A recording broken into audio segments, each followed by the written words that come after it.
자, 함께 3월 마지막 주 한빛교회 중고등부 예배를 시작하겠습니다.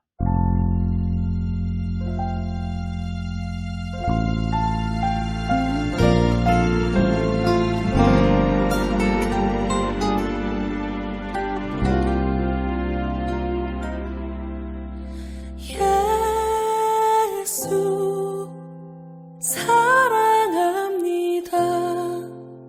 사랑합니다. 온 마음 다하여 오직 주님 한 분만 간절히 더 원합니다.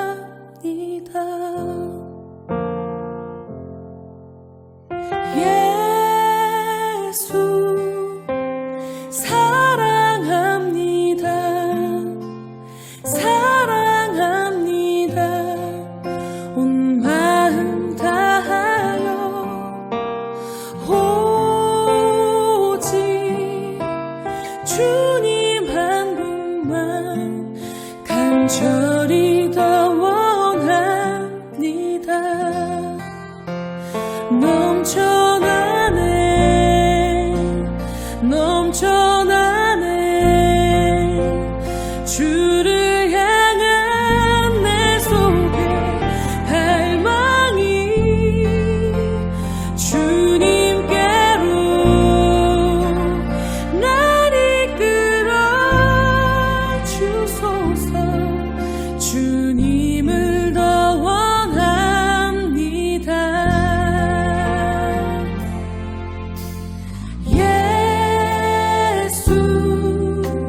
하나님, 오늘도 거룩한 예배의 자리에 나오게 하시니 감사합니다. 한 주 동안 하나님을 떠올리지 않았던 순간들을 이 시간 회개하며 나아갑니다. 예배에 집중하며 다시 하나님을 마음속에 새길 수 있기를 원합니다. 한 주를 살아가면서 공부에, 친구 관계에, 또 다른 무언가에 지치고 상한 마음을 가지고 왔습니다. 우리의 상한 심령을 어루만져 주시고 하나님의 사랑과 위로로 채워지기를 소망합니다. 계속되는 코로나로 학교도 매일 가지 못하는 중고등부 친구들을 기억해 주셨으면 좋겠습니다. 학창시절이 이렇게 지나가는 아쉬움도 분명히 있지만 또 다른 기쁨과 추억을 만들어가고 그것을 웃을 수 있는 친구들이 될 수 있도록 함께해 주시길 원합니다. 어쩌면 하나님과 더욱 가까워질 수 있는 기회가 될 수도 있겠습니다. 그래서 큐티로 열심을 다지고 있습니다. 친구들의 마음을 함께해 주시고 하나님을, 나를 향한 하나님의 마음을 알아가는 시간이 될 수 있게 도와주세요. 비록 영상으로 예배를 드리지만 우리의 마음은 하나님께 집중되어 있는 예배의 시간이 되었으면 좋겠습니다. 마음의 예배를 기쁘게 받아주세요. 우리와 늘 함께 하시고 사랑과 용기를 부어주시는 예수님의 이름으로 기도합니다. 아멘. 오늘 우리에게 주신 하나님의 말씀은 구약성경 신명기 13장 6절부터 11절까지의 말씀입니다. 제가 봉독하겠습니다. 내 어머니의 아들 곧 내 형제나 내 자녀나 내 품의 아내나 너와 생명을 함께하는 친구가 가만히 너를 꾀어 이르기를 너와 내 조상들이 알지 못하던 다른 신들 곧 내 사방을 둘러싸고 있는 민족 혹 내게서 가깝든지 내게서 멀든지 땅 이 끝에서 저 끝까지에 있는 민족의 신들을 우리가 가서 섬기자 할지라도 너는 그를 따르지 말며 듣지 말며 긍휼히 여기지 말며 애석히 여기지 말며 덮어 숨기지 말고 너는 용서 없이 그를 죽이되 죽일 때에 내가 먼저 그에게 손을 대고 후에 뭇 백성이 손을 대라. 그는 애굽 땅 종되었던 집에서 너를 인도하여 내신 내 하나님 여호와에게서 너를 꾀어 떠나게 하려 한 자이니 너는 돌로 쳐 죽이라. 그리하면 온 이스라엘이 듣고 두려워하여 이 같은 악을 다시는 너희 중에서 행하지 못하리라. 아멘. 네, 여러분, 오늘날 우리가 살아가는 시대를 흔히 정보화 시대라고 이야기를 합니다. 너무나도 많은 정보들이 홍수처럼 쏟아져 나오는 그런 시대가 바로 오늘날의 시대라고 할 수가 있어요. 우리는 하루에도 수십, 수백, 수천, 수만 가지의 정보를 보기도 하고 듣기도 하면서 살아갑니다. 여러분, 제가 어렸을 때에는 케이블 채널이라던가 이런 것들이 없었어요. 그래서 TV를 보면은 채널이 3개, 4개, 5개 뭐 이 정도밖에 안 됐어요. 뭐 SBS, KBS, MBC, 뭐 EBS 뭐 이게 다였어요. 그리고 이 채널들도 밤 12시 뭐 1시 이쯤만 되면은 다 애국가를 마지막으로 방송 송출이 중단되었었어요. 그런데 요즘은 어때요? 케이블 채널이 너무 발달하다 보니까 수백 가지의 채널이 있더라고요. 또 그 채널들의 종류도 너무나도 다양해서 뭐 스포츠 채널도 있고 드라마 채널, 뭐 교양 채널, 뭐 예능 채널, 음악 채널 너무나도 다양한 채널들이 많이 있습니다. 그리고 이 채널들은 방송을 멈추지도 않아요. 24시간 쉬지 않고 내내 방송을 틀어대죠. 또 인터넷은 어떤가요?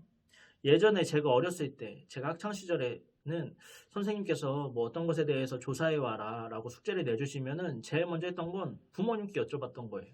그래서 부모님 이거, 엄마 아빠 이거에 대해서 조사해보라고 하는데 이게 뭐예요? 하고 물어봤었고, 이 부모님의 대답으로는 만족할 수 없으면 그 다음에 했던 게 수백 페이지짜리 백과사전을 뒤져가면서 그것에 대해서 조사를 했었던 그런 기억이 있어요.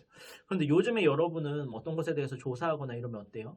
인터넷에 검색만 하면 1초도 안 돼서 엄청나게 많은 정보들이 쏟아져 나옵니다. 너무나도 다양한 자료들이 있어요. 활자로 된 자료는 물론이고 뭐 음성 자료, 동영상 자료, 뭐 음악 자료 등등 너무나도 많은 자료들을 쉽게 인터넷에서 우리는 찾아낼 수가 있습니다. 흔히 인터넷을 정보의 바다라고 이야기를 하죠. 우리는 우리가 원하는 정보를 인터넷에서 검색만 하면 쉽게 찾아낼 수가 있습니다.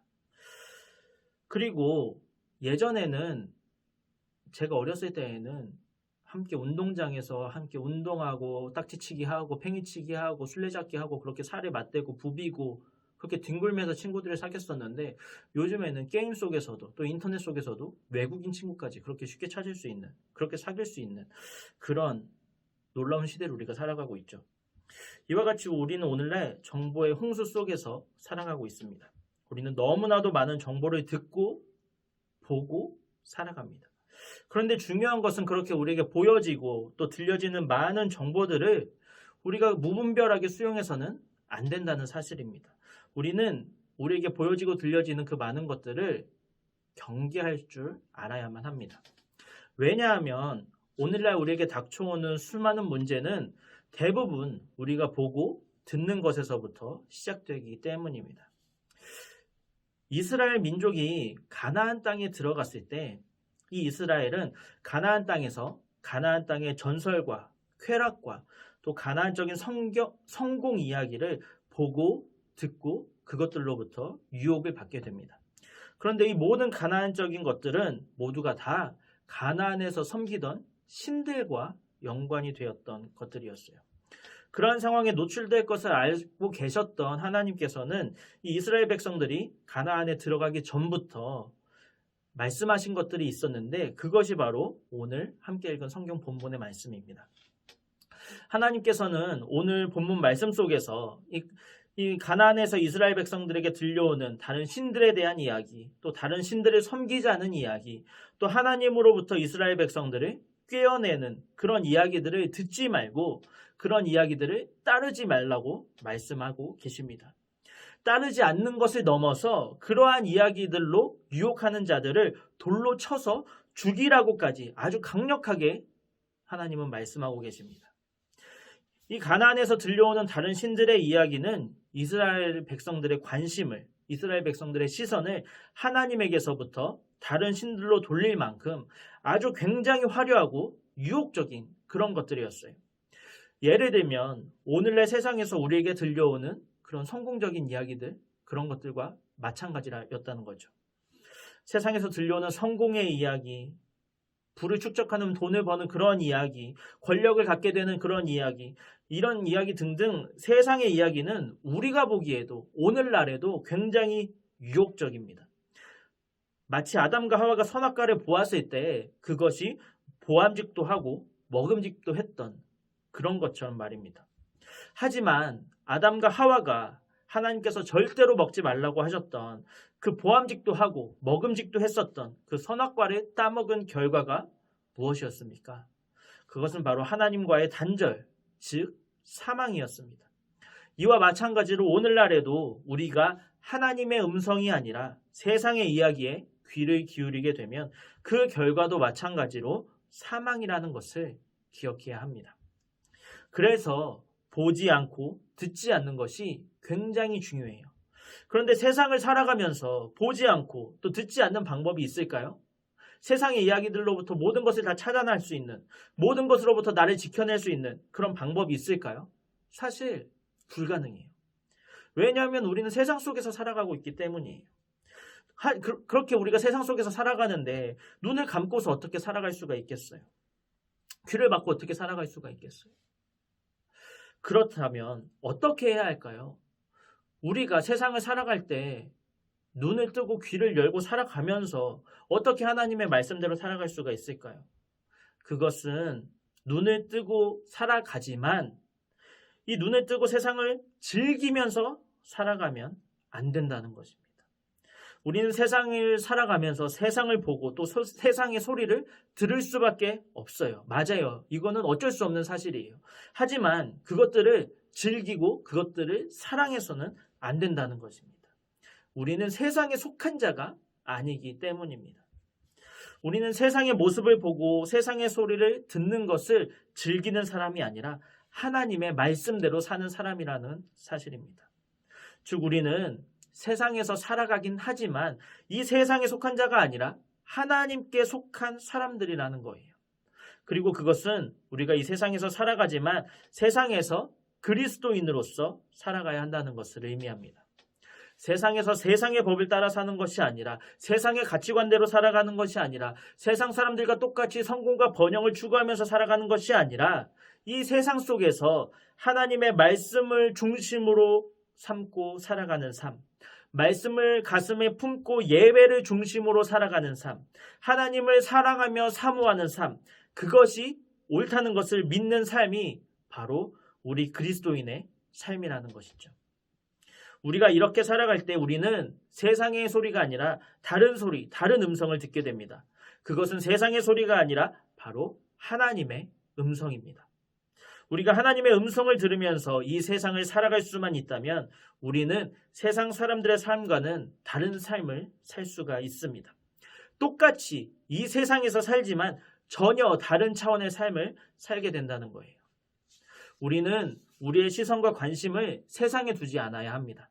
세상의 소리로부터 우리는 어떤 때는 귀를 막아야 하고 또 세상의 화려한 모습에 현혹되지 않도록 우리의 시선을 하나님께로 돌려야 합니다. 세상이 아니라 하나님을 바라보고 살아가야 한다는 거예요. 예를 들어 볼까요? 세상에 있다고 다 술 마시면서 사는 거 아니에요. 세상에 있다고 다 범죄 저지르면서 음란하게, 게으르게, 음탕하게 그렇게 살아가는 거 아닙니다. 이처럼 우리는 가능한 한 우리는 세상의 더러운 것들, 세상의 쾌락적인 것들, 세상의 못된 것들, 악한 것들과 멀어져야만 합니다. 세상 속에 있지만 세상의 시끄러운 음성 속에서 희미한 하나님의 음성을 듣기 위해서 애쓰고 노력하면서 살아갈 때, 우리가 하나님의 말씀을 중심으로 해서 살아갈 때 주님께서 우리를 의의 길로 인도해 주시고 우리의 삶이 변화된다는 것을 믿으시기 바랍니다. 자, 이제 오늘의 말씀의 결론을 말씀드릴게요.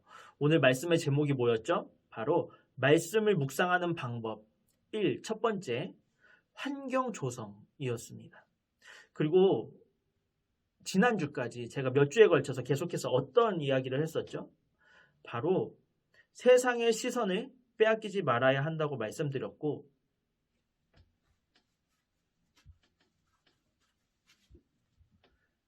자, 이제 오늘 말씀의 결론을 말씀드리겠습니다. 오늘 말씀의 제목이 뭐였는지 기억나세요? 말씀을 묵상하는 방법 첫 번째, 환경 조성이었습니다. 그리고 지금까지 계속해서 어떤 이야기를 했었죠? 세상의 시선을 빼앗기지 말아야 한다고 말씀을 드렸고 또 세상의 소리로부터 귀를 막아야 한다고 말씀을 드렸습니다. 그리고 이것은 말씀을 묵상하는 첫 걸음이라고 할 수가 있습니다. 그런데 예를 들어서 남친이나 여친이랑 데이트를 하고 있는데 내 남친이, 내 여친이 나를 쳐다보지 않는다면 어떨까요? 나를 쳐다보지 않고 이 앞에 있는 내가 아니라 지나가는 어떤 잘생긴 남자나 어떤 예쁜 여자를 쳐다보고 있으면 그 데이트가 즐겁고 기쁠까요? 절대로 그렇지 않겠죠. 그 데이트는 결코 즐겁고 서로를 향한 그 좋아하는 마음이 더 커지는 데이트가 아니라 오히려 서로의 관계가 더 나빠지는 데이트가 될 수밖에 없을 거예요. 또 데이트를 하면서 나에게 집중하는 것이 아니라 내 이야기는 귓등으로 듣고 잘 듣지도 않고 집중하지도 않으면서 핸드폰으로 게임하고 다른 친구랑 전화통화하고 TV나 보고 있으면 어떨까요? 그 관계는 결코 오래 지속될 수가 없겠죠. 사랑하는 사람, 좋아하는 사람과 만나고 함께 시간을 보낸다면 서로에게 온전히 집중해주고 또 상대방의 이야기를 경청해 주어야 합니다. 그래야만 서로를 향한 마음이 더 커지고 또 둘 사이의 관계가 더 깊어지고 또 계속해서 함께하는 시간이 기쁘고 즐거운 그런 관계가 지속될 수가 있는 거죠. 말씀 묵상도 이거랑 마찬가지예요. 말씀 묵상은 다른 말로 하면 하나님과 대화하고 또 그 대화를 통해서 하나님을 알아가는 것이라고 할 수가 있습니다. 다시 말해서 이 말씀 묵상은 하나님과 데이트를 하는 것과 마찬가지라는 거예요. 그런데 하나님과 데이트를 하면서 하나님께 집중하지도 않고 하나님의 말씀을 경청하지도 않는다면 그 데이트는 결코 즐거운 데이트가 될 수가 없고 서로의 관계가 더 깊어지는 데이트도 될 수가 없어요. 오히려 지루하고 괜히 하는 것처럼 느껴지고 다음에는 또 하기 싫은 그런 데이트가 될 수밖에 없습니다. 그러므로 우리가 하나님의 말씀을 묵상할 때에는 온전히 하나님께 집중을 해야 합니다. 하나님만 온전히 바라보고 하나님의 음성에만 귀를 기울여야 합니다. 보고 있던 TV도 잠시 끄고 듣고 있던 음악도 잠시 끄고 핸드폰도 잠시 내려놓고 온전히 하나님의 말씀에만 집중할 수 있는 그런 환경을 만들어야 해요. 그렇게 화려한 세상의 모습과 시끄러운 세상의 소리와 잠시 단절하고 조용하게 온전히 하나님과 나 둘만의 시간을 갖는 것이 말씀 묵상의 시작입니다. 지금까지 지난주까지 오늘을 제외하고 지난주까지 우리가 계속해서 말씀을 나눴던 것은 왜 말씀을 묵상하는지에 대해서 함께 나누었었어요. 그리고 오늘부터 이번 주부터는 말씀을 묵상하는 방법에 대해서 함께 나누려고 해요. 아직 말씀 묵상이 서툴고 또 어떻게 해야 할지 잘 모르는 친구들은 오늘부터 제가 하나씩 설명을 드릴 테니 잘 듣고 여러분의 삶 속에서 말씀 묵상을 하시면서 한번 실천을 해보시기 바래요. 오늘 말씀 묵상하는 첫 번째 방법, 첫 스텝은 바로 하나님과 나 둘만의 시간, 그 환경을 조성하는 거예요. 세상의 소리로부터 단절해서 하나님께만 집중할 수 있는 환경을 만드는 것이 말씀을 묵상하는 첫 걸음입니다. 이것을 기억하시고 앞으로 말씀 묵상하실 때 옆에 TV도 켜놓고 막 음악도 들리는 상황에서 말씀 묵상을 하는 것이 아니라 TV도 잠시 끄고 음악도 잠시 끄고 핸드폰도 잠시 내려놓고 온전히 하나님의 말씀에만 집중할 수 있는 환경을 만들어 놓고 큐티를 하시는 저와 여러분이 되시기를 바랍니다. 지금은 힘들고 큐티하는 게 막막하게 느껴지고 또 부담이 되는 이 큐티가, 이 말씀 묵상이 앞으로 여러분의 삶을 비추는 빛이 되고 또 하나님께 나아가는 길이 될 줄로 믿습니다. 끝까지 포기하지 마시고 말씀 묵상의 경건한 신앙 습관을 만드는 모든 한빛교회 중고등부가 되시기를 예수님의 이름으로 축복합니다. 우리 함께 기도하겠습니다. 살아계신 하나님, 세상 속에서 살아가는 우리는 화려한 세상의 모습과 또 시끄러운 세상의 소리에 노출되어 있는 상태입니다. 그래서 세상의 화려함에 쉽게 우리의 시선을 빼앗기기도 하고 또 세상의 소리에 쉽게 현혹되기도 합니다. 하지만 주님, 우리가 세상 속에서 살아간다고 해서 우리가 세상에 속한 사람은 아니라는 사실을 늘 기억할 수 있도록 도와주세요. 우리는 세상에 속한 사람이 아니라 하나님께 속한 사람임을 기억하며 세상의 시선을 빼앗기지 않고 주님을 바라볼 수 있게 하시고 세상의 소리로부터 귀를 막고 오직 주님의 음성만 들을 수 있도록 인도해 주세요. 오늘부터 구체적으로 말씀을 묵상하는 방법들에 대해 배워가려 합니다. 이 모든 과정을 통해서 우리 삶 속에 말씀을 묵상하는 경건한 신앙 습관이 자리 잡을 수 있도록 도와주시고 말씀 묵상을 통해서 세상 속에서도 하나님의 말씀대로 살아가는 거룩한 그리스도인이 되게 하여 주옵소서. 감사드리며 살아계신 예수님의 이름으로 기도합니다. 아멘.